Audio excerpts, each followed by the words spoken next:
With, I think we want to hear from you. What is a victory, though, on the 29th mean to you specifically? We know it comes as being undisputed. That would also mean you be the first fighter to be undisputed in 2 different weight classes. What would a victory on the 29th mean to you? Well, like I said, that piggybacks on what I said before. It shows that I'm the greatest fighter of this era. No man have captured undisputed in 2 different weight classes. Teofimo did last week. Teofimo definitely wasn't. He was lineal, correction, but he wasn't undisputed. Sorry, Derek. Sorry, sir. You tried it. But yes, once again, I will be the first male boxer to actually capture the welterweight champion in 2 divisions, and that will solidify me as the greatest fighter of this era. Remaking history like I did against Lomachenko, I'm gonna do it against Josh Taylor. Calling himself the undisputed world champion is fantasy. You know, it's one thing that he'll never have is an undisputed champion crown. He needs to stop calling himself that. Fantasy. You want fact or fact? It's all good. It's all good, man. So, Teo, well, let's... No man have captured undisputed in 2 different weight classes. Teofimo did last week. Teofimo definitely wasn't. He was lineal, correction, but he wasn't undisputed. Sorry, Derek. Sorry, sir. You tried it. But yes, once again, I will be the first male boxer to actually capture the welterweight champion in 2 divisions, and that will solidify me as the greatest fighter of this era. Definitely not, man. I'm not gonna lie, Tyron got the best matchmakers in the business. You ain't fought nobody, man. You haven't beat anybody undisputed at 140. Who you fought at 135, and who you fought at 147. Even you fought Sean Porter. Even Sean Porter said, "What did I do to Sean Porter that you?" Sean Porter said he did not train like he should. He didn't do the things that his daddy told him to do. What are you talking about? Even his daddy said it. Even his daddy said it. You butthurt that I got the. Even his daddy said it. You butthurt. Even Kell Brook, he was already broken. So was he broken when you fought? No, he wasn't broken. I broke the other eye. He came off. I broke the other eye. Yeah, that's how I got broke. That's how I got broke. He came off a stoppage. What does it matter? He came off a stoppage, and then he fought you. What does it matter? Months prior. What does it matter? So was he broken or not? No, he wasn't broken. No, he wasn't broken. Yeah, you're right. You're right. What are you talking about? I had the same surgery he had, and what happened? So what they say about you then? You fight me then? I'm gonna break the other line. So what they say? So I'm broken then, right? Well, you broken. You're gonna be broken July 29th. Yeah, we gonna see. You're gonna be broken. So that begs the question, Errol. What does a win mean to you specifically on the 29th? It just mean he's a great fighter. It just mean I broke another great father will, and I broke him down mentally, physically, and I came out on top. Never. We'll see. We'll see. We'll see. You know, Errol, the interesting thing is you are the unified welterweight champion. You've taken away everyone's strap, it seems like, in this division, yet you're the Vegas underdog coming into this fight.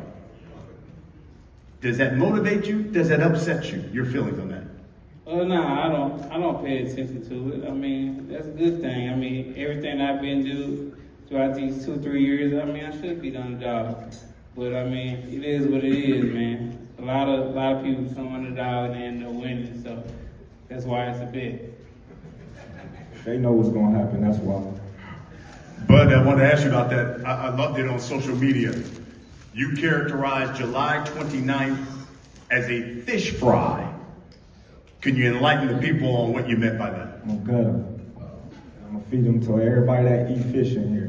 You call yourself the big fish, we're gonna have enough food for everybody. We'll see. We'll definitely see. Put some potatoes on the side of it too. Hey man, y'all go to ESJ.com, thetruth.com, and go buy that hot pack, man. We're gonna roll him up and smoke him in Vegas. We'll see. Errol? We don't smoke over here. Legal, Or baby. drink. We gonna roll him All up. we Smoke do, him. all we do Hey, is man. fish fillet. We gonna roll him up and smoke him, man. We go hunting over here, and that's Like what I we said, hunt you we gonna down. roll him up and smoke this. 76% knockout percentage. Since he's moved up to welterweight, he has stopped every opponent he's faced. He's the former undisputed super lightweight champion of the world.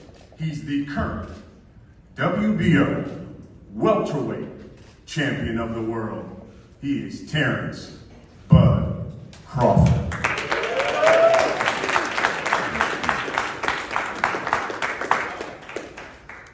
What's going on, everybody? Y'all don't look excited. I'm so excited that we're here today and that we're getting this fight done. I'm excited for you, the fans. I actually got a gift for each and every one of y'all. And why? Because I love y'all. Because without y'all, there's no us. So I'm gonna give y'all a gift with the presence of myself and Errol, July 29th, so y'all can witness greatness. There will be greatness, July 29th, that you guys will witness.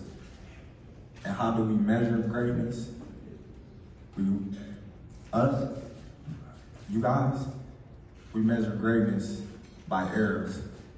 You had the Sugar Ray Robinson era, you had the Ali era, the Marvin Hagler, the Tommy Hearns. You even had the Floyd Mayweather, his era. But July 29th, I'm gonna show each and every one of y'all why. This era is the Terence Crawford era. On Friday night, he called himself the big fish, right? But what you do when the fish get took out the water, you suffocate. Let's go.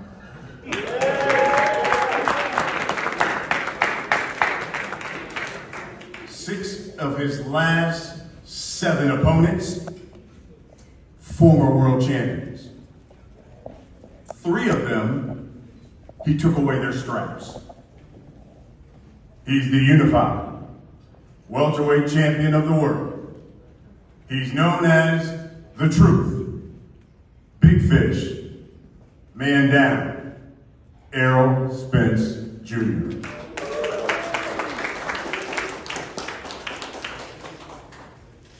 I'd like to thank everybody for being here.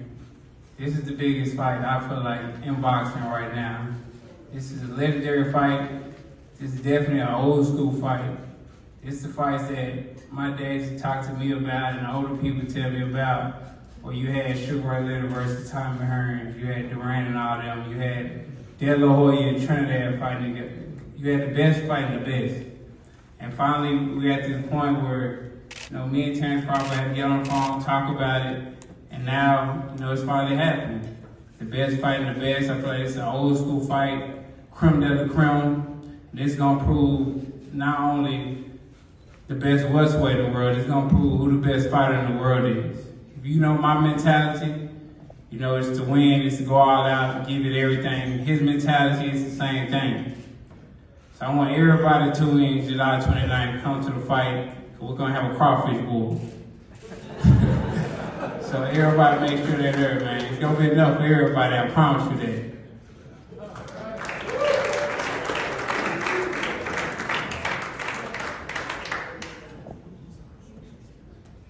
Guys, let's talk about the fight.